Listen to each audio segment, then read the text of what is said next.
अच्छा, आज का जो हमारा टॉपिक है वो है प्रोडक्ट हंटिंग। प्रोडक्ट हंटिंग क्या होती है? प्रोडक्ट हंटिंग है कि आप कोई बिजनेस स्टार्ट कर रहे हैं, तो आपने बेचना क्या है, ठीक है। और फॉर एग्जांपल कोई भी बंदा, उसकी जेब में जब पैसे आ जाते हैं ना किसी भी तरफ से, तो वो सोचता है कोई बिजनेस करूं।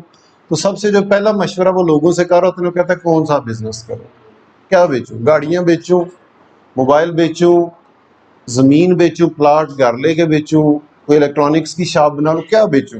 वो एक्चुअली वो अपनी बिजनेस की हंटिंग कर रहा था कि क्या बेचूं मैं, ठीक है।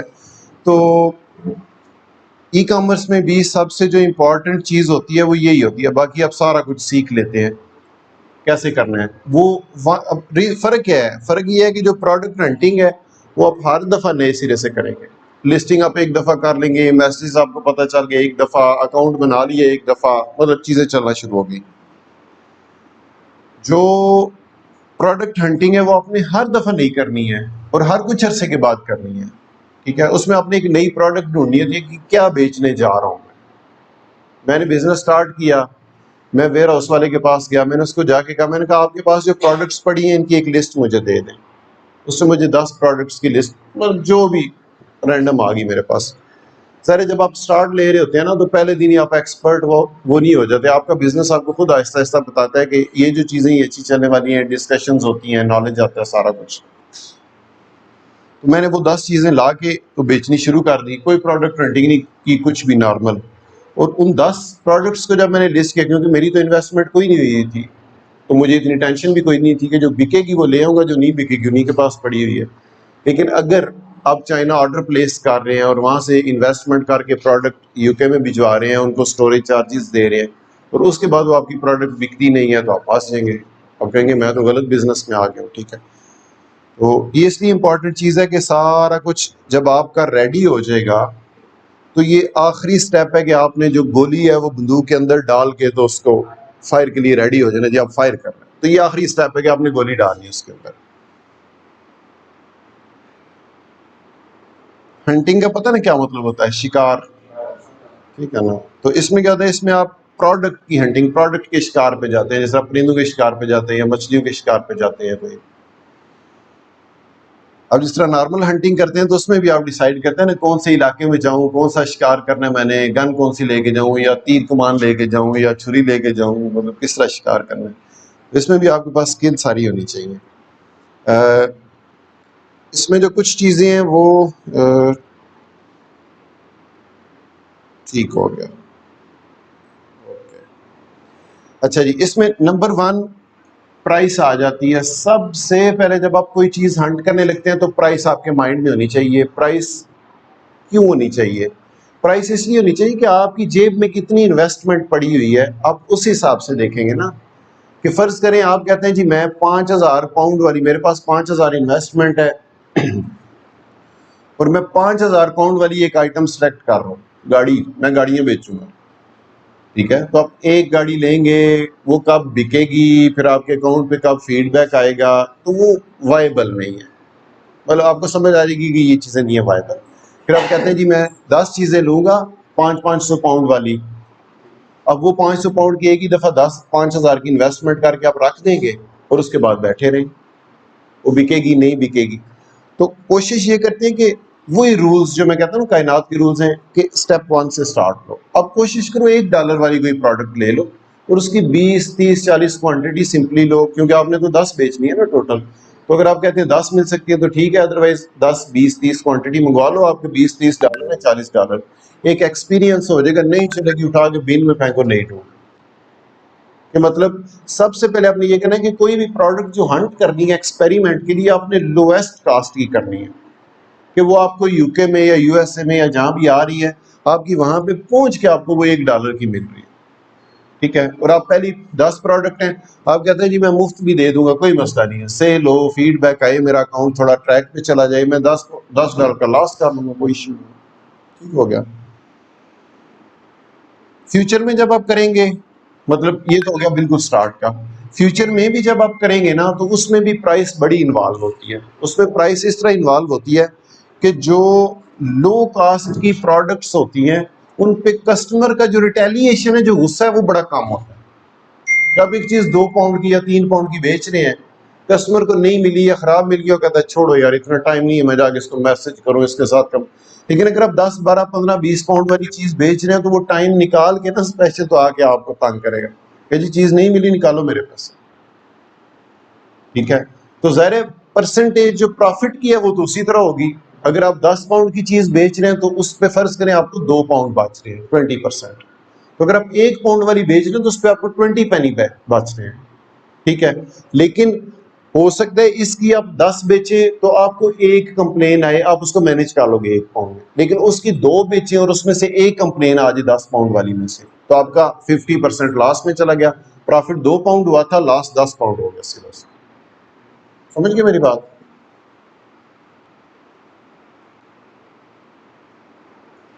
उसके बाद हाँ, एक ये चीज हो सकती है कि जब आप हैवी प्राइस वाली आइटम्स बेचते हैं तो लास्ट उसमें ये है कि अगर उसमें कोई फॉल्टी या नॉट रिसीव्ड का इशू आ गया तो आपका बहुत बड़ा चंक प्रॉफिट का उधर चला जाएगा। ठीक हो गया, लेकिन उसमें बेनिफिट भी है। बेनिफिट ये है बड़ी प्राइस का, बेनिफिट क्या हो सकता है बड़ी प्राइस का? बेनिफिट ये है कि आपने एक प्रोडक्ट बेची, एक कस्टमर को डील किया, 2 पाउंड कमा लिए। उसका सिर्फ एक ही मैसेज आएगा पूछने के लिए, पहुंची नहीं है जी, पहुंच जाएगी जी, ये ट्रैकिंग नंबर है। मतलब थोड़े लोगों को डील करके तो आपने उतना ही प्रॉफिट बना लिया जितना आप 10 लोगों को डील करके बना रहे हैं। तो एक प्रॉपर आप समझेंगे 50-50 है, जितना 50% उधर बेनिफिट है उधर उतना 50% इधर लॉस है आपका। तो ये जो चीज़ें ये आपने खुद इनको फिर बाद में बैलेंस करने कि आप कौन सी चीज़ पे जाना चाहते हैं। सेकंड नंबर पे हम साइज में आ जाते हैं, और साइज में कोशिश करें कि स्टार्ट में जो साइज है प्रोडक्ट्स का वो छोटे साइज वाली चुने। उसमें ये होगा यकीनन जो जो शिपिंग हमारी होती है ना चाइना से या किसी और कंट्री से आप शिपिंग कर रहे होते हैं, बेशक आप सप्लायर से वेयर हाउस में मंगवा रहे हैं या वेयर हाउस से अपने कस्टमर को बेच रहे हैं, तो उसमें जो शिपिंग का जो चंक होता है वो dependent on weight and size होता है। ठीक हो गया? अब फर्ज करें कि आप एक चीज मंगवाते हैं बड़े साइज की, तो उसकी प्राइस में तो शायद 10-20 पैनी आप सप्लायर से छुड़वा लें, लेकिन शिपिंग में नहीं आप छुड़वा सकते। अगर उसकी शिपिंग $6 पर केजी ले रहा है एक सप्लायर, तो ज़ाहिर वो शिप तो एक यार वो सारे आपको वही देंगे यार। बाद में उसको रॉयल मेल के थ्रू या किसी के थ्रू भेज रहे हैं, तो वो जितने भी सेलर हैं वो प्रोडक्ट आपकी शिपिंग सेम कास्ट आपको पड़ रही होगी, तो आप थोड़े से बाउंड हो जाएंगे। आप कहेंगे यार इसमें मैं कम्पीट नहीं कर सकता कि सबकी प्राइस बराबर जा रही है, तो आपका दिल होता है मैं थोड़ी सस्ती बेचूं, तो आप नहीं सस्ती बेच सकते।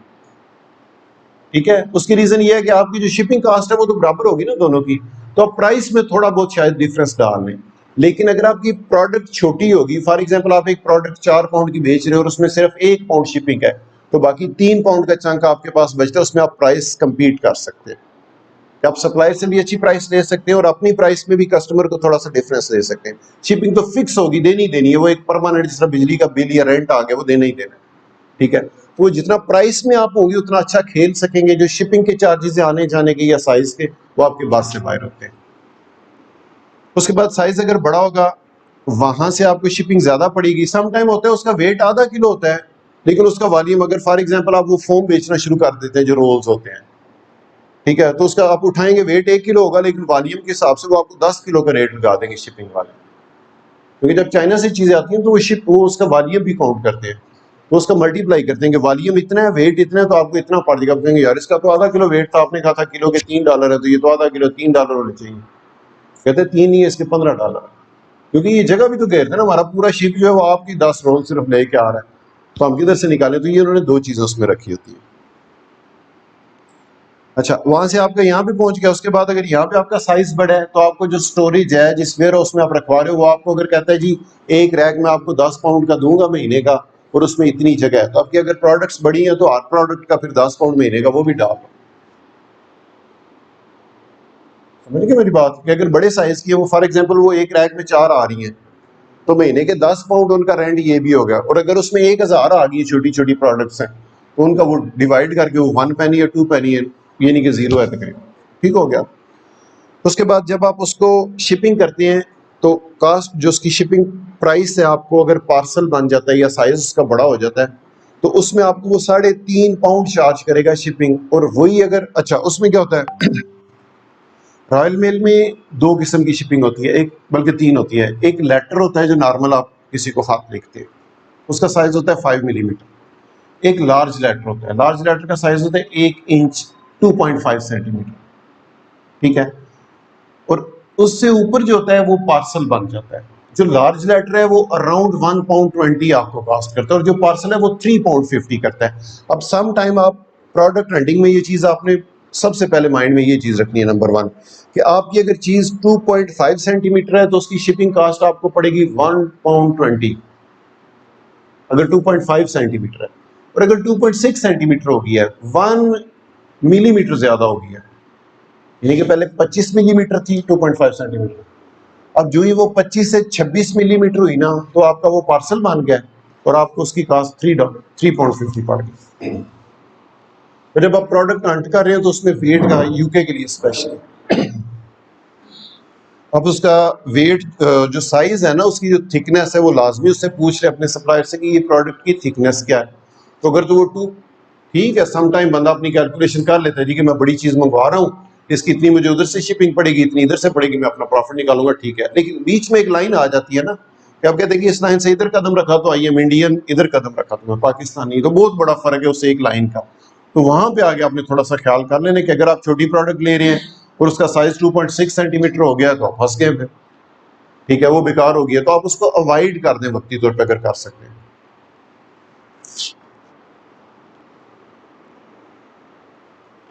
अच्छा जी, प्राइस भी होगी, साइज भी हो गया, समझ आ गई है साइज की रीजन क्या है उसकी साइज के, जब हम देखते हैं उसको। तीसरे नंबर पे आ गया फ्रेजिलिटी। फ्रेजिलिटी आपने अक्सर देखा होगा, जो शीशे की जो चीजें आ रही होती हैं या सिरामिक्स की, या जो उनके ऊपर एक स्टिकर लगा होता है या टेप लगाई होती है, फ्रेजाइल लिखा होता है। फ्रेजाइल का मतलब तो बड़ी नाजुक सी चीज है, उसको जरा ध्यान से रखना है, आपने हल्का सा झटका भी दिया तो ये टूट जाएगी, ठीक हो गया। तो हम ये कोशिश करते हैं कि जो प्रोडक्ट हंट की है हमने, फॉर एग्जांपल आपने 4-5 प्रोडक्ट्स आपकी माइंड में आ गई हैं, तो आप अपने पास एक चेक लिस्ट बना लेंगे, ठीक है। उस चेक लिस्ट में आप बनाएंगे जैसे जी इसकी प्राइस पे ये पूरी उतरती है मेरी उम्मीद पे, साइज पे ये मेरी उम्मीद पे पूरा उतरता है, आपने वर्क कर लेना उसमें। उसके बाद आपने चेक कर लेना ये फ्रेजाइल तो नहीं है चीज़, कोशिश हम करते हैं कि फ्रेजाइल ना हो। उसकी रीज़न ये है कि हमारी प्रोडक्ट चाइना से चलेगी और वो यूके पहुंचेगी, रास्ते में भी टूट गई तो सप्लायर हैंड्स अप हो जाएगा, बोलेगा भाई मैंने भेज दिया, चलो आधा आधा कर लेते हैं, ज्यादा अच्छा हुआ ना, क्या अच्छा चलो 50-50 कर ले, 50% लॉस उधर ही हो गया आपको रास्ते में। उसके बाद आ गई ये चीज, पैक करते हुए कोई चीज आपसे टूट सकती है, लॉस है। उसके बाद जब आप उसको पैक करके, वो तोड़े होते हैं, जिस तरह ये चीनी के तोड़े नहीं होते हैं, रॉयल मेल के इस तरह के तोड़े होते हैं, ऊपर रॉयल मेल लिखा होता है लेकिन होते तोड़े ही हैं, तो वो सारे हम उनके अंदर डाल के ना, तो उसको ऊपर से टाई पिन से बांध देते हैं, वो जो अंदर उसके जाती है और खींचती है, पीड़ करती है और बांध देता है उसके साथ। अब वो क्या करते हैं, जाहिर बात है उनको क्या पता इसके अंदर क्या पड़ा हुआ तोड़े के, तो वो उठा उठा के ना ऐसे तोड़े ऐसे फेंक दें। अगर उसके अंदर आपकी कोई फ्रेजाइल चीज है तो उनको क्या लगे, कस्टमर जो ही कस्टमर के पास पहुंचेगा कोई ये तो टूटी हुई है, जब टूटी हुई है तो वो आपकी है। कस्टमर ने गया, उसने जाके ओपन किया, खोला, टूटी हुई है, उसने पिक्चर लेके मैसेज के साथ अटैच कर देनी, उसने कहा ये मिला है हमें भाई। शिपिंग भी ज़ाया होगी, प्रोडक्ट भी ज़ाया होगी, टाइम भी वेस्ट हो गया आपका, उसको पैक करने का, उसको शिप करने का, उसको मैसेज करने का, वो सारा टाइम है ना आपका, टाइम भी कीमती है, वो टोटल लॉस है। तो हम कोशिश करते हैं कि हम फ्रेजाइल चीज़ों को ना रखें। अगर फ़र्ज़ करें आप कहते हैं जी मैंने कोई फ्रेजाइल चीज़ बेचनी है, उसमें मुझे बड़ा अच्छा प्रॉफिट आ रहा है, तो फिर आपने उसकी जो कॉस्ट कैलकुलेशन है वो कर लेनी है कि उसकी पैकिंग आपने करनी है, उसको बबल रैप में लपेटना है, फिर उसको अच्छे से स्ट्रॉन्ग से डब्बे में डालना है, और फिर उसके चांसेस हैं कि वो 50% चांसेस कम हो जाएंगे उसके टूटने। तो वो चीज़ें फिर आपने सारी माइंड में रख लेनी है। फॉल्ट चांस, फॉल्ट चांस के आप प्रोडक्ट्स जो आपने सेलेक्ट किए, आप कहते हैं फॉल्ट चांस होता है क्या, आपको समझ होगी तो आप उस पर वर्क करेंगे ना। फॉल्ट चांस क्या होता है कि आपने फॉर एग्जांपल ये खाली बोतलें बेचनी शुरू कर दी है, तो इसमें तो फॉल्ट चांस 0 है, या 1% का लेंगे ढक्कन से ही बंद नहीं हो रही, ये फॉल्ट आ सकता है। लेकिन अगर आप चार्जर बेच रहे हैं, बैटरी बेच रहे हैं, हेडफोन बेच रहे हैं, जूसर बेच रहे हैं, कोई टीवी, फ्रिज, एसी बेच रहे हैं, पंखा बेच रहे हैं, तो ये टेक्निकल चीजें हैं, टेक्निकल चीजों में 1000 किस्म के फॉल्ट आ जाते हैं, ठीक है। तो कोशिश करें कि स्टार्ट लेने के लिए ना, बाद में फिर आपको जब आप ग्रिप हो जाएगी ना आपकी बिजनेस पे, तो फिर आपको आइडिया हो जाएगा कि यार ये जो चीज़ है इसमें इतना % फॉल्ट आ सकता है, लेकिन मेरा इसमें मार्जिन अच्छा है तो मैं उसको कवर कर दूंगा, ठीक है। और ये चीजें फिर हम इसलिए भी देखते हैं फॉल्ट चांस के, फॉल्ट चांस आपकी लिस्टिंग को भी इफेक्ट करता है। मतलब एक प्रोडक्ट आप ले रहे हैं, आप कहते हैं मैं बेचूंगा प्रॉफिट कमाऊंगा, भाई प्रॉफिट तो कमाओगे अगर अगले ने 5 नेगेटिव फीडबैक दे दिए 10 दिनों में, तो आपका स्टॉक भी डंप हो जाएगा, अकाउंट भी बंद हो जाएगा और आप भी फिर बैठे रहो। ठीक है, मतलब लॉस के अलावा भी आपका बिजनेस भी बंद हो सकता है अगर आप इस तरह की, तो आपने जब प्रोडक्ट चूज करनी है तो उसमें कोशिश करें कि आप इस तरह की प्रोडक्ट्स लें जिनमें फॉल्ट के इश्यूज कम से कम हो। फॉर एग्जांपल हम वहां पे एक बेचते हैं, हमारी वो स्कूल लिस्ट में भी पड़ा हुआ है, मोबाइल फोन का स्टैंड लकड़ी का बना हुआ है, लकड़ी का मोबाइल फोन स्टैंड 1 पीस है, यानी कि उसमें 2 पीस भी नहीं जुड़े, 1 पीस है, उन्हें सिर्फ उसमें से काट के ना से तो बना दिया है, उसको आप थोड़े से भी तोड़ोगे, तोड़ते हुए भी टाइम लगेगा। फॉल्ट उसमें आएगा ही क्या, लकड़ी का उसको जाकर रख के ऊपर फोन रख दी बेस्ट प्रोडक्ट एग्जाम्पल के लिए। तो फॉल्ट चांस जो है आपने रखना है कि टेक्निकल चीज ना हो। हाई डिमांड, अब जाहिर बात है कोई आप ऐसी चीज पकड़ लेते हैं जो आप समझते हैं यार कोई 1000 में से एक बंदा खरीदता है, आप उसका स्टॉक ला के रख लेते हैं, उसकी लिस्टिंग इतनी मेहनत करके करते हैं और उसके बाद महीने में एक ऑर्डर आता है या 15 दिन में, तो आपकी कोशिश होगी मैं कोई इस तरह की चीज लगाऊं जिसके डेली के एटलीस्ट 10-15 ऑर्डर तो आए ना। अगर उसमें मेरा प्रॉफिट थोड़ा कम हो जाता है तो कोई मसला नहीं है, लेकिन एक चीज उसमें आपने 5 पाउंड भी प्रॉफिट रखा हुआ है लेकिन महीने में एक ऑर्डर आ रहा है तो फायदा कोई नहीं उसका। लो कास्ट और आगे क्या लिखा हुआ है, हाँ लो कास्ट लो कंप्लेंट, ये मेरे ख्याल मैंने आपको एक्सप्लेन कर दिया कि अगर किसी प्रोडक्ट की कास्ट कम होगी तो कस्टमर इतना बोदर नहीं फिर करता। आप भी कोई चीज लेके जाते हैं, बाजार लेने जाते हैं, कोई चीज खरीदते हैं, घर में आ जाते हैं और कहते हैं यार 20 रुपए की चीज है, 30 रुपए का पेट्रोल लग जाएगा जाने का, उसको कंप्लेन करूंगा छोड़ो, और अंदर से भी आप सुकून में कहते हैं खैर इतने का कोई नहीं है। लेकिन जब हाई प्राइस की होगी तो उसमें फिर वो कस्टमर वाला डाल देता है। उसके बाद आपने एक और चीज भी देखनी है, एक तो आपने ये देखना है कि हाई डिमांड है लेकिन साथ ही लो कंपटीशन है, उसकी जो प्रोडक्ट है उसका कंपटीशन कम हो, आप कैसे पता चलेगा। ईबे का मैं आपको एक सिंपल सा रूल बताता हूँ कि आप उस प्रोडक्ट का जो जनरल नेम है वो लिखेंगे सर्च बार में तो नीचे आपको बताएगा 70,000 रिजल्ट हैं, 1,40,000 रिजल्ट हैं, या 2,000 रिजल्ट हैं, या 5,000 रिजल्ट हैं। आप उस प्रोडक्ट का जो ही लिखेंगे ना तो आपको बता देगा कितने सेलर्स बेच रहे हैं। ठीक है, तो उससे आपको कंपटीशन का आइडिया हो जाएगा कि अगर ऑलरेडी आपकी जो लिस्टिंग है उसको 40,000 लिस्टिंग के साथ कंपीट करना है, ठीक है, तो फिर आपको टाइम लगेगा उस, लेकिन उसमें आपने ये देख लेना है कि आप जब सर्च करते हैं तो उसमें नीचे साथ आता जाएगा, आपको पता होगा सेम एग्जैक्ट मेरे वाली प्रोडक्ट है या थोड़ा बहुत फर्क भी है, तो अगर तो फर्क है फिर ठीक है, मतलब उसमें different categories, for example mobile stand में लिखता हूँ तो ज़ाहिर है मोबाइल स्टैंड में लिखूंगा तो आ जाएगा 5 लाख रिजल्ट्स, लेकिन वो हर एक मोबाइल स्टैंड डिफरेंट टाइप का होगा, तो फिर ठीक है आपका मोबाइल स्टैंड थोड़ा सा डिफरेंट है तो आप उसको बेच सकते हैं, कोई इशू नहीं है, जिसको आपका पसंद आ गया उसने आपका ही लेना है। ठीक हो गया, एक दफ़ा अपनी लिस्टिंग को सिर्फ ऑप्टिमाइज करना है। तो जी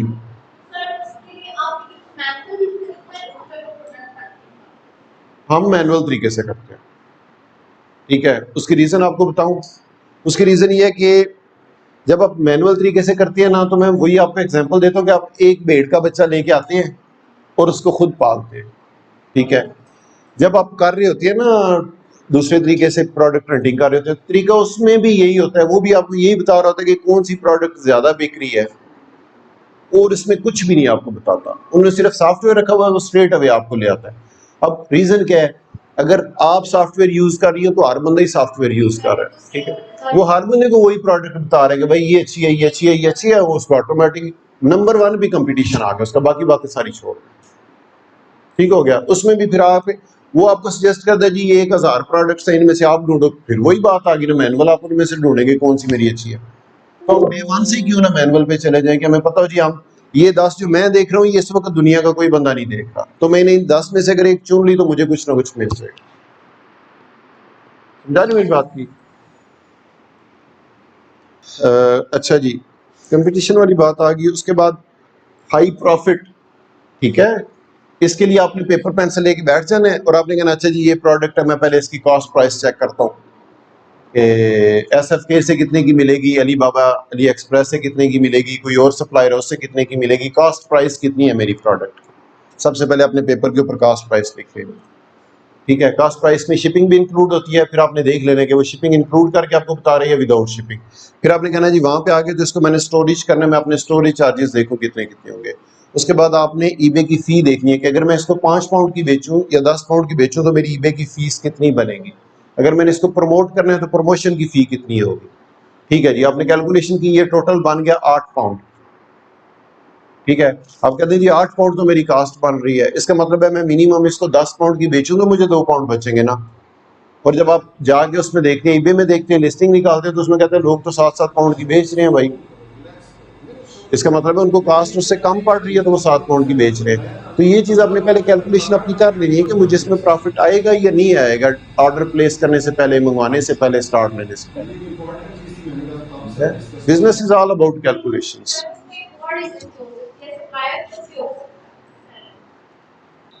हाँ हो सकता है, लेकिन उसमें ये होता है ना कि जो चाइनीज सप्लायर है ना, अगर वो सेलिंग कर रहे हैं तो उनकी जो लिस्टिंग आती है उसके साथ 35 डेज टाइम आ रहा होता है, वो चीज सस्ती दे रहे होते हैं। अब उसमें आपने ये भी देखना है कि अगर एक बंदा हो सकता है वही प्रोडक्ट वो 6 पाउंड की बेच रहा हो, लेकिन आपने ये भी तो देखना है ना कि मैं नेक्स्ट डे डिलीवरी दूंगा, हो सकता है वो चाइना से 1 महीने के बाद आ रही हो, तो घबराना भी नहीं है कि क्यों अच्छा हम ये करते हैं कि जब एक बंदा, कोई कंपेटिटर हमारा कोई चीज सस्ती बेच रहा है और हम कहते हैं यार हमें तो ये कास्ट भी नहीं इतने की पड़ रही कि ये इतने का इसका शिपिंग चार्जेस है, इतने की हमें आइटम की कास्ट पड़ रही है, तो ये किस तरह बंदा इतनी सस्ती बेच रहा है। तो हम किसी अपने अकाउंट से ऑर्डर प्लेस कर देते हैं, उसका उस बंदे को एक ऑर्डर भेज देते हैं। अब जब उसका ऑर्डर में रिसीव होता है तो फिर हम उसका एनालिसिस कर लेते हैं। हम कहते हैं यार ये साइज में छोटे वाली बेच रहा है, या इसने जो शिपिंग यूज की है फलां कंपनी की यूज की, इसका मतलब वो अच्छी शिपिंग कास्ट इसको दे रहा है, तो उधर से वो उसके पैसे आ जाते हैं। ठीक है, तो ये भी एक वो जिस तरह होता है ना, रिसर्च एंड आइडिया मिल जाता है कि कहाँ से ये में आइडिया मतलब वो फायदा उठा रहा है। हाँ जी, आप उसमें ये रखते हैं कि आप कहते हैं कम अज कम उसमें हमें 10% प्रॉफिट मिलना चाहिए। ठीक है, तो उसमें ये होता है ना कि आप ब्रेक इवन पे आ जाते हैं, आपको पता होता है कि लॉस कम अज कम नहीं होगा, लेकिन उसमें फिर ये होता है कि अगर आप अपनी लिस्टिंग को अच्छा बूस्ट कर लेते हो, ऊपर ले आते हैं, तो उसमें आपके छक्के भी लगते हैं, मतलब प्रॉफिट परसेंटेज बहुत ज्यादा हो जाती है। लेकिन स्टार्ट में जब आप प्रोडक्ट को ढूंढ रहे थे, आप कहते हैं कम अज कम लास्ट पे तो ना जाए ना कि मैं इस काबिल हूँ कि बंदे 8 पाउंड से नीचे कोई नहीं बेच रहा और मैं भी 8 पाउंड की बेचूं तो मुझे कास्ट टू कास्ट पड़ जाएगी, बाकी फिर मेरी हिम्मत है। 100% मैटर करती है ना प्राइस, तो ज़ाहिर है एक प्रॉपर चीज़ है ना जिसपे कस्टमर देखता है। एक बंदा उसने 5 पाउंड की लगाई है, सेम वही चीज़ है दूसरे बंदे ने 495 की लगाई है, तो जहरी बात है सस्ते वाले से ले लेंगे, जो 5 महीने तो दे रहे हैं कम। बिल्कुल, ये तो चीज़ें जब आप अपनी चीज़ों को गार्ड करेंगे ना, अपनी लिस्टिंग को जाके कि ये मैंने लिस्टिंग की हुई है, मैंने 5 पाउंड की लगाई है, आप कहते हैं यार साथ वाला 495 की बेच रहा है, तो आप 490 की कर देंगे ऑटोमेटिक। समझा रही मेरी बात की?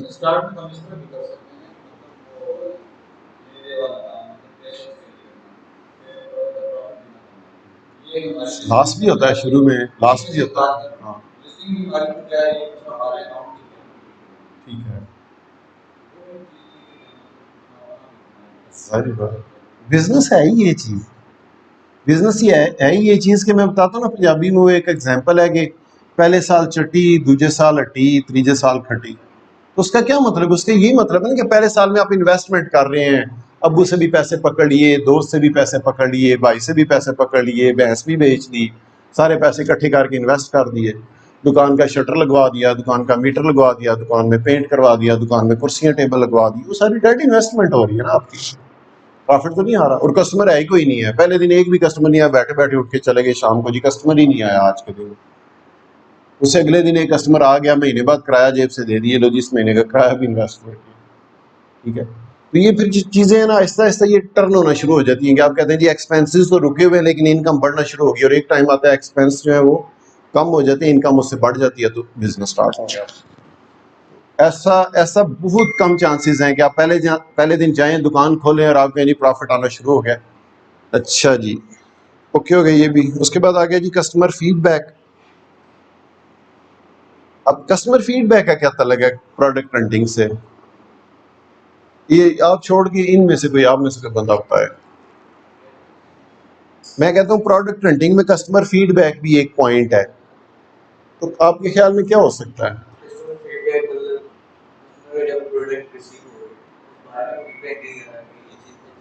जी ठीक है। वो प्रोडक्ट हंटिंग तो नहीं है ना, वो तो सेल्स में आएगा ना कि आपकी चीज बिक रही है और उसने फीडबैक दिया और ज्यादा सेल। आप चीज ढूंढ रहे हैं ना, उसमें फीडबैक का क्या है। हाँ हाँ जी क्या।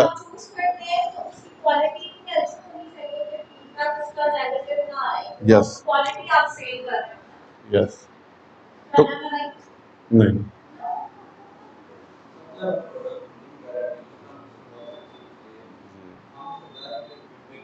उस प्रोडक्ट का फीडबैक देखते हैं। ठीक है कि आप फर्ज करें आप एक सेलर की एक प्रोडक्ट देख रहे हैं कि यार मैं भी। अच्छा, एक चीज आपको बताऊं, जितने भी सॉफ्टवेयर्स हैं, जो प्रोडक्ट हंटिंग वाले सॉफ्टवेयर हैं, हीलियम और दूसरे तीसरे सारे, आप मुझे ये बताएं कि वो क्या आपको यूनिक प्रोडक्ट्स देते हैं कि ये पहले कोई नहीं बेच रहा जी आप बेचो? नहीं देते ना। वो कहाँ से डाटा उठाते हैं? बाकी सेलर्स ये बेच रहे हैं आप भी बेच लो, ये ज्यादा बेच रहा है तुम भी ये बेचो। इसके अलावा तो कोई कोई साइंस नहीं है ना उसमें, ये है कोई साइंस? वो आपको ये बताते हैं ना कि ये जो चीज है ये ज्यादा बिक रही है और ये बंदा बेच रहा है आप भी बेचो।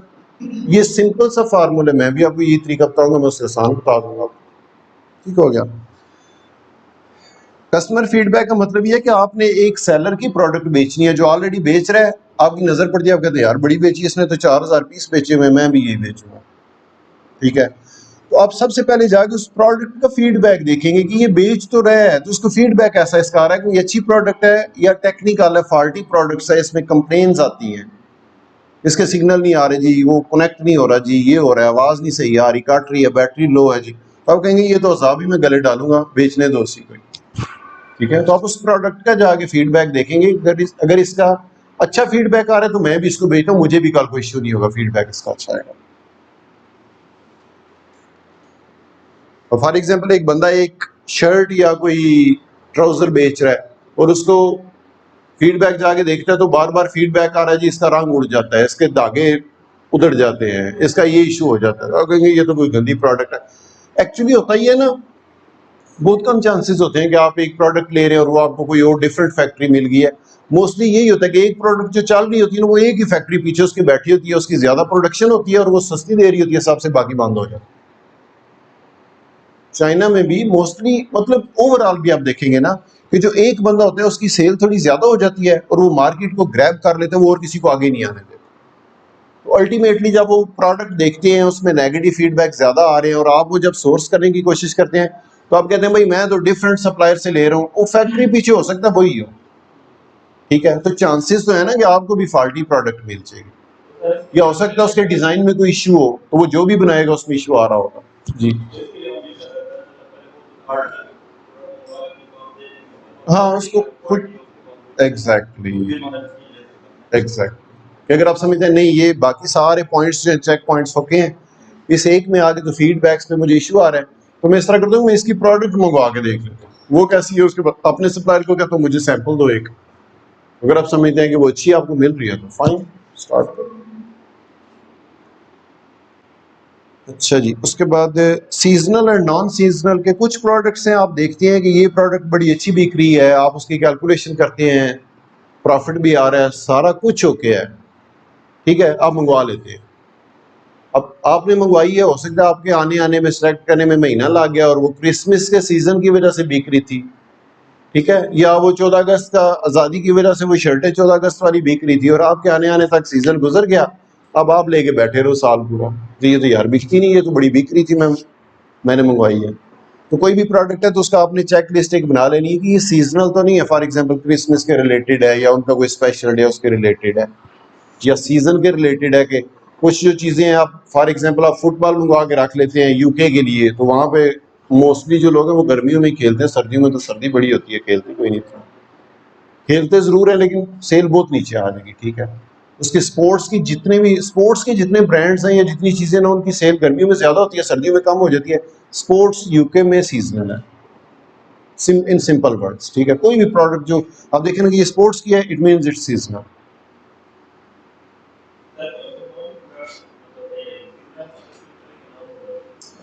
दोनों ठीक है, वो कोई इशू नहीं है। ज़ाहिर सीजनल भी बेच सकते हैं, नॉन सीजनल भी, लेकिन फिर आपकी ग्रिप होनी चाहिए ना, आपको पता हो कि यार मेरा अकाउंट इस लेवल पे है, इतनी लिस्टिंग कर सकता हूँ, इतने ऑर्डर्स मेरे आ सकते हैं और मैं इतनी मंगवा लूँ तो मेरी डंप नहीं होगी। वरना अगर वो रख के साल एक रखेंगे, हो सकता है डिज़ाइन ही चेंज हो जाए, नई प्रोडक्ट कोई नई चीज़ आ जाए। सीजनल में मैं बात कर रहा हूँ, हाँ, कि मैं कितनी मंगवाऊँ कि मेरी निकल जाए, ठीक है। और फिर बड़ी टेंशन होती है बंदे को कि बंदे ने 500 मंगवाई होती हैं और वो बिक जाती है फटाफट, और उसके बाद और ऑर्डर आ रहे होते हैं और बंदे का दिल करता ही है और कुछ और होती थोड़ी, तो फिर क्या होता है, मजा आता है। हाँ, और अचानक आ गया या मास्क वगैरह आ गए, या इनको छोड़ो। इससे पहले हमने 2017 की मेरे ख्याल बात है, एक आई थी वो गेम थी बच्चों की, 3 कोनों वाली, और उसको ऐसे ऐसे करके घुमाते थे, स्पिनर, फिजेट स्पिनर, ठीक है। ईबे पे सबसे ज्यादा फिजेट स्पिनर हमने यूके में बेचा है।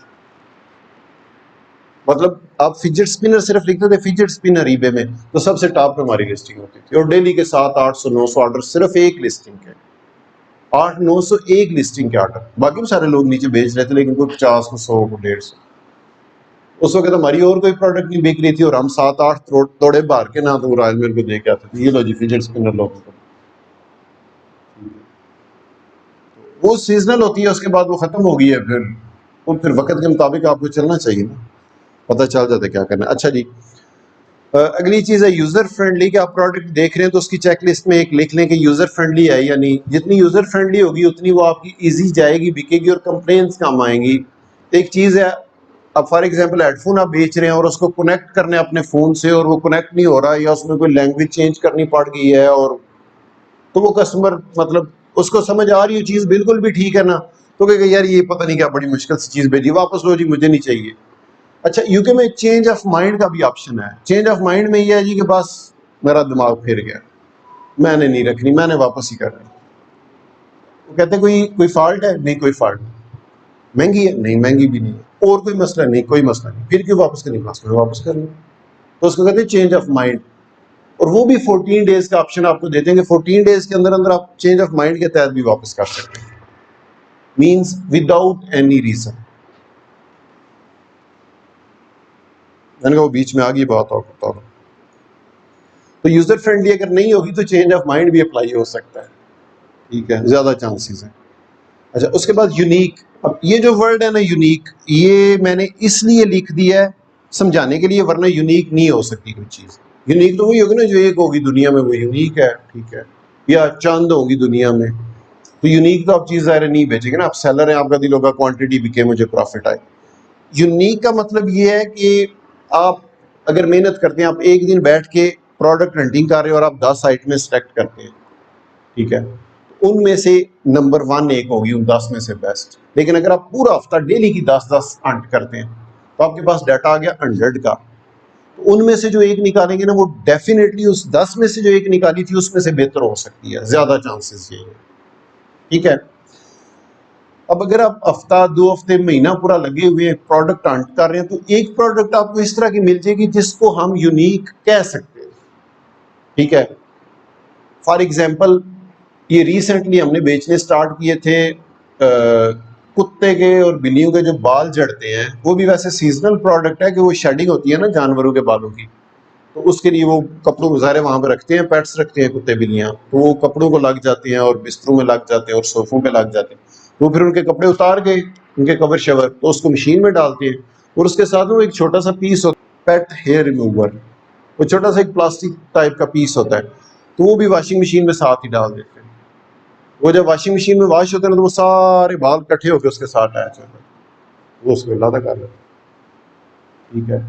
तो बात ये कि अगर आप देखते हैं कि यार ये जो चीज़ें ये तो चंद लोग बेच रहे हैं, ये नई नई कोई मार्केट में आई, आप पहुंच जाते हैं उस लेवल पे, तो वो यूनिक होगी कि मतलब कोशिश करेंगे जिसमें कम से कम कंपटीशन हो, कम लोग बेच रहे हो, क्वांटिटी ज्यादा बिक रही हो, मार्जिन अच्छा आ रहा, तो वो यूनिक होगी।